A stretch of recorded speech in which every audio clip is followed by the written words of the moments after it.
আমি খুব পরিষ্কারভাবে বলতে চাই আমরা নির্বাচন করতে চাই এবং আমরা 2026 সালের যে ফেব্রুয়ারি মাসে অন্তর্বর্তীকালীন সরকারের প্রধান উপদেষ্টা যে ঘোষণা দিয়েছেন সেই ঘোষণার সঙ্গে একমত হয়ে আমরা নির্বাচন চাই।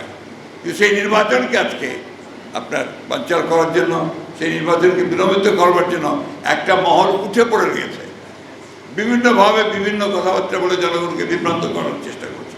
কিন্তু আমরা খুব পরিষ্কার করে বলতে চাই, গণভোট নির্বাচনের আগে করার কোনো সুযোগ এখন আর নাই।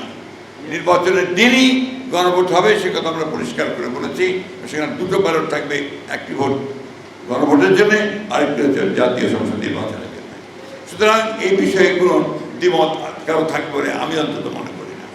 আজকে যারা এই নিয়ে গোলমাল করছেন, রাস্তায় নেমেছেন, তাদেরকে অনুরোধ করব, দয়া করে জনগণকে অনেক বিভ্রান্ত করেছেন, অনেক করেছেন, সেগুলো আমি বলতে চাই না। এক সময় আপনার এই দেশের সকল মানুষের চাহিদা ছিল পাকিস্তান স্বাধীন হয়ে, আপনারা সেটার বিরোধিতা করেছেন। 1971 সালে মুক্তিযুদ্ধের বিরোধিতা করেছেন। আজকে দয়া করে জনগণ যে নির্বাচন চায় সেই নির্বাচনের বিরোধিতা করবেন না, কারণ এই দেশের মানুষ কখনো বিট্রিয়ালের যারা বিট্রে করে তাদেরকে ক্ষমা করে না, তারা ক্ষমা পায় না। সুতরাং ওখান থেকে সরে আসুন, নির্বাচন করুন, নির্বাচনের মধ্য দিয়ে জনগণের মতামত প্রতিষ্ঠিত হোক, এটাই আমরা সকলে চাই।